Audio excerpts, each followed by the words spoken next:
प्रतिबिंब का बनना। अवतल दर्पण द्वारा प्रतिबिंब का बनना। अवतल दर्पण क्या होता है? अवतल दर्पण क्या होता है? तो अवतल दर्पण ऐसा दर्पण है, वह दर्पण जिसका परावर्तक पृष्ठ धंसा हुआ हो, अर्थात परावर्तक पृष्ठ यदि जहां से परावर्तन की किरण हो रही है, परावर्तन की क्रिया हो रही है, यदि वह पृष्ठ धंसा है तो इस प्रकार के दर्पण को हम लोग अवतल दर्पण कहते हैं।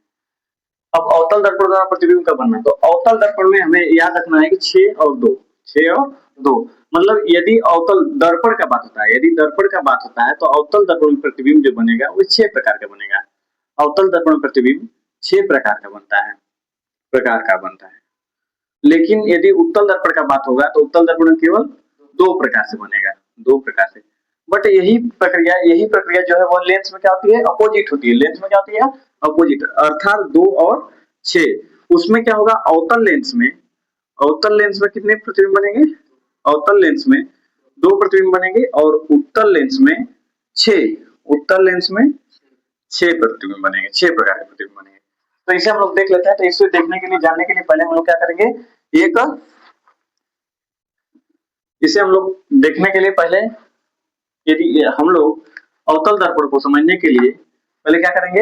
एक डायग्राम बनाएंगे, अवतल दर्पण का डायग्राम बनाएंगे। तो यह क्या हम लोग का अवतल दर्पण है, यह क्या है? अवतल दर्पण।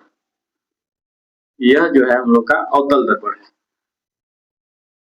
एक अवतल दर्पण बना लेते हैं। इसे जो है हम लोग क्या कहते हैं? दर्पण का ध्रुव, इसे कहते हैं मुख्य फोकस, इसे वक्रता केंद्र, मुख्य फोकस वक्रता केंद्र दर्पण का ध्रुव, मुख्य फोकस वक्रता केंद्र दर्पण का ध्रुव। बस हमें याद रखना है कि जैसे जैसे बेटा प्रतिबिंब वस्तु इधर बढ़ेगी, वैसे वैसे हम लोग का प्रतिबिंब इधर की तरफ आएगा। मतलब जैसे जैसे वस्तु दाएं तरफ यदि बढ़ती है, जितना दाएं तरफ वस्तु जाएगी उतना ही बाएं तरफ हम लोग का प्रतिबिंब आएगा। और एक और चीज है कि इसका साइज क्या होता जाएगा? बड़ा होता जाएगा। क्या होता जाएगा? बड़ा होता जाएगा। तो हम लोग देखते हैं, तो पहले अवस्था में वस्तु हम लोग देखते हैं तो कहाँ देखते हैं? अनंत पर। कहाँ देखते हैं? अनंत पर। तो पहले वस्तु हम लोग की रखी जाएगी अनंत पर। उसके बाद यदि अनंत पर वस्तु रखी जाती है तो प्रतिबिंब हम लोग कहाँ बनता है? यफ पर। कहाँ बनेगा? यफ पर। इसको हम लोग 1 से डिनोट करते हैं। तो प्रतिबिंब की स्थिति 1 यदि यफ पर बनेगा। कहाँ बनेगा? यफ पर बनेगा। मतलब यदि वस्तु अनंत पर रहती है तो प्रतिबिंब यफ पर बनेगा और बिंदु के समान। और धीरे धीरे हम लोग का यह क्या होता जाएगा? बढ़ता जाएगा वस्तु धीरे धीरे। यहाँ पर बिंदु समान हुआ है, यहाँ पर उससे भी बड़ा थोड़ा सा, यहाँ पर बराबर, फिर उससे बड़ा, फिर उससे बड़ा, फिर उससे बड़ा, फिर इधर फिर सबसे बड़ा बनेगा। अब दूसरी अवस्था में वस्तु कहाँ रखी जाएगी बेटा? सी पर। सी से परे रखी जाएगी। जब वस्तु को सी से परे रखेंगे तो देखो एक पॉइंट हम लोग इधर बढ़े, एक पॉइंट हम लोग इधर बढ़े हैं, तो प्रतिबिंब भी जो है एक पॉइंट इधर आ जाएगा। मतलब कहने का अर्थ है प्रतिबिंब क्या बनेगा? सी एफ के बीच, सी तथा यफ के बीच में बनेगा। और साइज क्या होगा? बिंदु समान यहाँ है तो यहाँ पर क्या होगा? छोटा। क्या होगा? छोटा होगा। ठीक है, यहाँ क्या होगा? छोटा। उसी तरह हम लोग एक पॉइंट और आगे बढ़ते हैं, कहां पर जाते हैं? सी पर। कहां जाते हैं? सी पर। यहाँ पर एक लिखना भूल गए, यहाँ पर सेकेंड है तो यह भी क्या होगा? सेकेंड। अब वस्तु यदि सी पर रखी जाती है, सी पर, कहां पर? सी पर यदि वस्तु है तो जब वस्तु सी पर रखी जाएगी तो प्रतिबिंब भी हम लोग का सी पर ही बनेगा। और यहाँ पर जो प्रतिबिंब बनेगा वह वस्तु क्या बनेगा? बराबर बनेगा, वस्तु के बराबर। अब देखो, अब हम लोग का प्रतिबिंब देख क्या रहा है? पहले बिंदु समान बना, फिर छोटा थोड़ा सा बना, फिर बराबर बना। तो अब इसके बाद जो प्रतिबिंब बनेगा क्या बनेगा? बड़ा बनेगा। उसके बाद क्या बनेगा? और बड़ा बनेगा। उसके बाद क्या बनेगा? सबसे बड़ा बनेगा। अब हम लोग देखते हैं कि वस्तु देखो एक पॉइंट हम लोग इधर बढ़ गए, अब एक पॉइंट और इधर बढ़ते हैं, तो एक पॉइंट और इधर बढ़ते हैं तो देख रहे हैं हम लोग कि वस्तु कहाँ रखी जाएगी? सी एफ के बीच, सी तथा एफ के बीच। अच्छा, सी तथा एफ के बीच जब वस्तु रखी गई तो देखो प्रतिबिंब कहाँ बनेगा? सी से परे बनेगा प्रतिबिंब, सी से परे। और क्या बनेगा? यहाँ पर बराबर था तो इससे बड़ा बनेगा। क्या बनेगा? बड़ा, वस्तु से बड़ा। प्रतिबिंब की सी से परे बनेगा, वस्तु से बड़ा। अब एक और बचा है, यदि मान लो कि हम लोग क्या करते हैं, वस्तु को हम लोग यफ पर रखते हैं। कहाँ रखते हैं? यफ पर। कहाँ रखेंगे? यफ पर। तो देखो यहाँ पर सी से परे अर्थात यह रेखा तो खत्म हो गई, तो हम लोग का प्रतिबिंब कहाँ बनेगा? यदि हम लोग यफ पर वस्तु को रखते हैं तो प्रतिबिंब हम लोग का कहाँ बनेगा? अनंत पर। कहाँ बनेगा? अनंत पर। अनंत पर। अनंत पर। अच्छा, इससे और बड़ा बनेगा, मतलब ज्यादा बड़ा बनेगा, ज्यादा बड़ा, ज्यादा बड़ा बनेगा। ठीक है, इसके बाद हम लोग कहाँ रखते हैं? पी और एफ के बीच।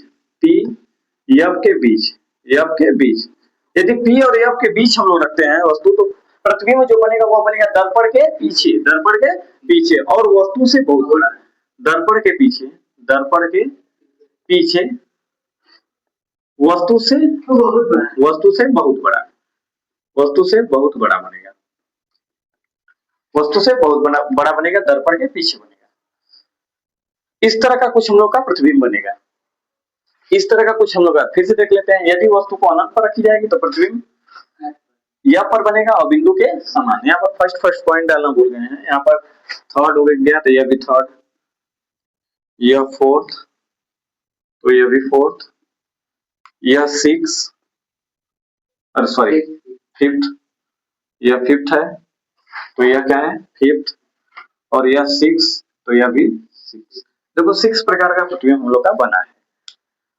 अब फिर से हम लोग एक बार देख लेते हैं। अवतल दर्पण का प्रतिबिंब जानना है, अवतल दर्पण द्वारा प्रतिबिंब को बनना जानना है, तो इसके लिए पहले वस्तु कहाँ रखी जाती है? अनंत पर रखी जाती है। ठीक है, अनंत पर रखी जाती है, तो इसके लिए हम लोग को आरेख बनाना पड़ेगा। तो आरेख बनाने के लिए सबसे जो उपयोगी होता है वह दर्पण द्वारा प्रतिबिंब बनने का नियम। देखो बेटा, किसी चीज का यदि आप नियम नहीं जानते हो तो वह कार्य करना संभव नहीं होता है, इसलिए हम लोग इस नियम को जानेंगे। इसके लिए हम लोग डायग्राम पहले से ही बना लिए हैं। ठीक है, अब आगे देखते हैं, हम लोग देखते हैं यहाँ पर।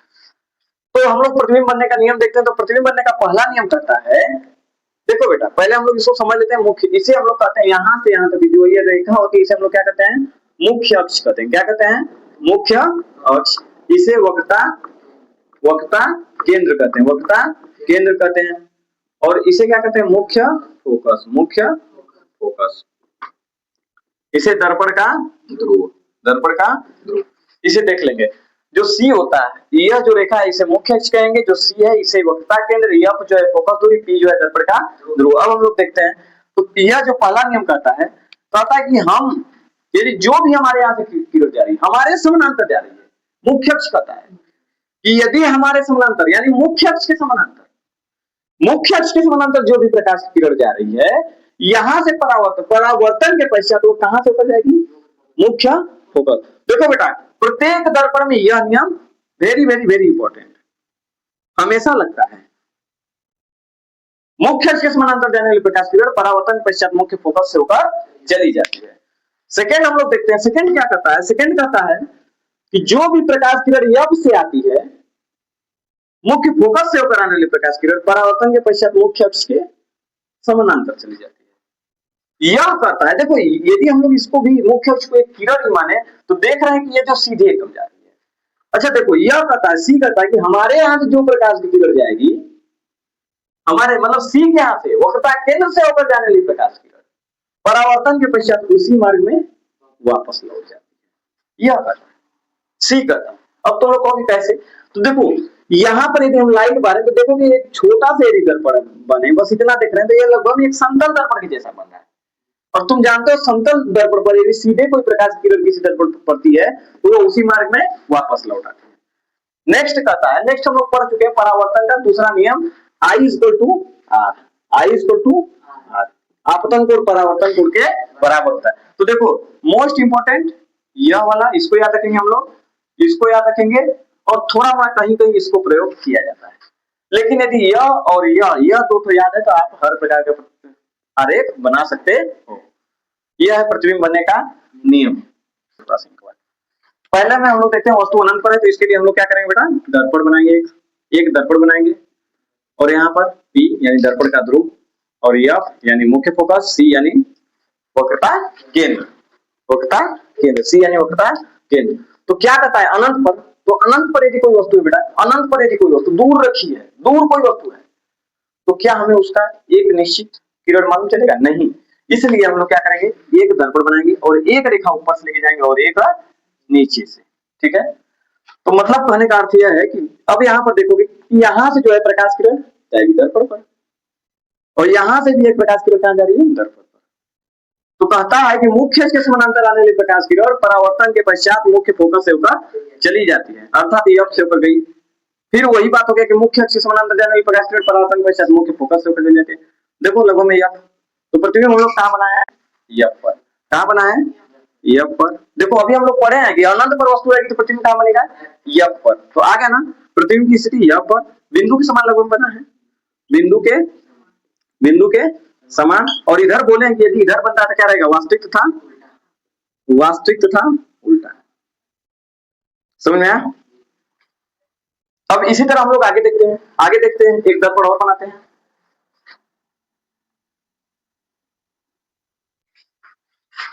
अब हम लोग का दूसरी अवस्था में वस्तु कहाँ रखी जाएगी, अनंत के बाद हम लोग कहाँ पर थे, सी से परे। तो सी से परे वाले का हम लोग देखते हैं डायग्राम। तो सी से परे यानी वस्तु को हम लोग कहाँ रखेंगे, सी से परे, किसी भी रेखा पर रख दो। तो कहता है सी से परे वाला जो यह कहता है, देखो अब यहाँ पर देखो नीचे तो नहीं है, इसलिए नीचे से प्रकाश की किरण नहीं जाएगी, ऊपर से ही दो, क्योंकि पृथ्वी में बनने के लिए कम से कम कितने प्रकाश किरणों की आवश्यकता होती है, 2। तो ऊपर से, तो मुख्य अक्ष के समानांतर जाने वाली प्रकाश किरण, मुख्य अक्ष के समानांतर जाने वाली प्रकाश की किरण परावर्तन के पश्चात मुख्य फोकस से होकर चली जाती है, पहला नियम। और दूसरा नियम हम बताए हैं कि क्या बताए हैं कि आपतन कोण किसके बराबर होना चाहिए, सॉरी थोड़ा सा गड़बड़ हो गया है, आपतन कोण किसके बराबर होना चाहिए, हाँ आपतन कोण परावर्तन कोण के बराबर। सॉरी चांदा काटते यफ से ऊपर चली जाती है, ठीक है, थोड़ा सा मिस्टेक हो गया है। और सेकंड क्या कहता है, आपतन कोण परावर्तन कोण के बराबर होता है। तो देखो सी से परे जो वस्तु रखी जाती है, यहाँ पर थोड़ा सा हम लोग का दूरी क्या है, थोड़ा सा कम हो गया है, ठीक है, तो यहाँ पर सी रहेगा हम लोग का, ठीक है। तो देखो यहाँ पर लगभग में सी तथा एफ के बीच में वस्तु कहाँ बने, सी तथा एफ के बीच। मतलब कहने का अर्थ यह है कि यदि वस्तु सी से परे रखी जाएगी, सी से परे, तो कहां पर प्रतिबिंब बनेगा, सी तथा एफ के बीच, और उल्टा वास्तविक और वस्तु से छोटा, इस प्रकार का हम लोग का प्रतिबिंब बना। आगे देखते हैं नेक्स्ट प्रतिबिंब। नेक्स्ट के लिए फिर एक डायग्राम बना है,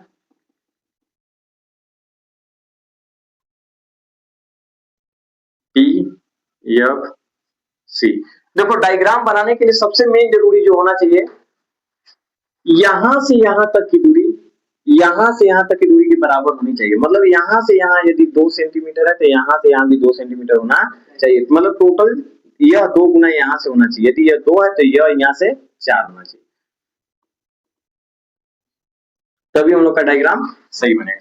सेकंड में, थर्ड में कहता है यहाँ पर कहाँ वस्तु थी, वस्तु सी से परे के लिए था ना, और यहाँ पर क्या रहेगा, सी पर, कहाँ रहेगा, सी पर, वस्तु सी पर यदि वस्तु रखी जाती है, नियम वही पहला वाला, मुख्य से समानांतर जाने वाली प्रकाश किरण परावर्तन के पश्चात मुख्य फोकस से होकर चली जाती है, और आपतन कोण परावर्तन कोण के बराबर होता है। देखो लगभग में हम लोग का बना सी पर बना कि नहीं, सी पर वस्तु के बराबर, प्रतिबिंब का बना सी पर ही वस्तु के बराबर, और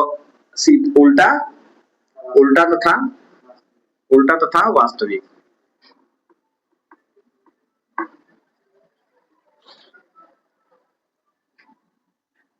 हम लोग इसको इरेज कर देते हैं और देखते हैं नेक्स्ट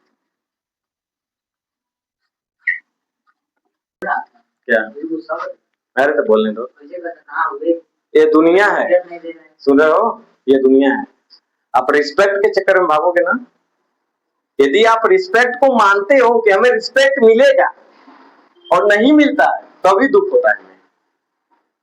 हम पहले से ही मान कर बैठेंगे हमें रिस्पेक्ट मिलने वाला नहीं, मिल जाए तो खुश, ना मिले तब भी खुश। एग्जाम्पल के तौर पर हम लोग यहाँ पर देखते हैं, एग्जाम्पल के तौर पर यदि हम देखते हैं, जैसे ठीक है इज्जत पे जो बात किए हम लोग, तो एग्जाम्पल का बात देखते हैं। तो यदि मान लो इज्जत को हम लोग किसी एक मूलतः वस्तु से तुलना करते हैं, रिस्पेक्ट को हम लोग एक मूलतः वस्तु से, मान लो हम तुलना करते हैं सेब से, किससे? आपके पापा गए मार्केट, आपने उनको बोला, ये आपके मन में चाहत है कि पापा मार्केट गए हमें सेब लाएंगे, और नहीं लाए तो दुख होगा कि नहीं होगा? तो जाहिर सी बात है। लेकिन यदि हम मान कर न बैठेंगे हमारे पिताजी सेब लाएंगे, तो नहीं लाएंगे तब भी हम सही है, खुश है, और ला देंगे तो और खुश हो जाएंगे। मतलब कहने का अर्थ यदि हम रिस्पेक्ट के पीछे भागते हैं और रिस्पेक्ट नहीं मिलता है तब हमें दुख होता है, और रिस्पेक्ट के पीछे मत भागो, तब मिलेगा तो खुशी भी, और नहीं मिलेगा तो कोई परवाह नहीं।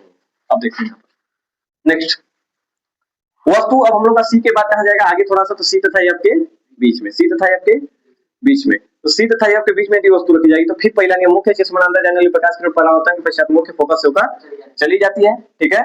और तीसरा क्या कहता है, आपतन कोण और परावर्तन कोण आपस में बराबर होते हैं। तो देखो हम लोग देख रहे हैं कि लगभग में सी से परे ही काट रही है, सी से परे काट रही है, सी से परे काट रही है। तो प्रतिबिंब कहां से बना बेटा? सी से परे, सी से परे। अच्छा बड़ा बना कि नहीं? इसे वस्तु से बड़ा, वस्तु से बड़ा, और उल्टा उल्टा उल्टा तथा वास्तविक,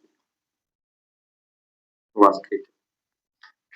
नेक्स्ट पांचवा हम लोग देखते हैं, दो और बचा है, दो और देख लेते हैं, इसके बाद हम लोग दो और देख लेते हैं। इसके दर्पण है अवतल दर्पण, या क्या है? मुख्य दर्पण का ध्रुव, मुख्य फोकस और वक्रता दिन। थोड़ा सा बराबर हम लोग कर लेते हैं इसको, अब सही है बराबर। देखते हैं अब कहां पर वस्तु हम लोग रखेंगे, ये पर, कहां रखेंगे? ये पर। तो ये पर कहता है कि मुख्य के समानांतर जाने वाली प्रकाश किरण कहां से होकर जाएगी? मुख्य, सॉरी रॉन्ग गया, ये तो हम लोग का यहाँ पर ना है जी, यहाँ पर ना है एफ, तो ये पर मुख्य के समानांतर जाने वाली प्रकाश किरण परावर्तन के पश्चात मुख्य फोकस से होकर चली जाती है, ठीक है। यह कहता है कि जितने डिग्री कोण पर रहती है आपतन कोण परावर्तन कोण के बराबर होता है, आपतन कोण परावर्तन कोण के बराबर होता है। थोड़ा सा हम लोग का एंगल चेंज हो गया है, एंगल बराबर रहेगा तो नहीं, स्केल की जरूरत होना भी नहीं है, आपतन कोण परावर्तन कोण के बराबर होता है। तो देखो यहाँ पर भी प्रतिबिंब, देखो यह रेखा कहीं मिलेगी, अनंत पर जाएगी, तो माना जाता है कि अनंत पर जाकर मिलेगी, और अनंत पर जाकर मिलेगी तो प्रतिबिंब तो जितना दूर रेखा जाएगी उतना बड़ा प्रतिबिंब, तो मतलब वो कहाँ बनेगा? अनंत पर। वो प्रतिबिंब कहाँ बनेगा? अनंत पर, अनंत पर वस्तु से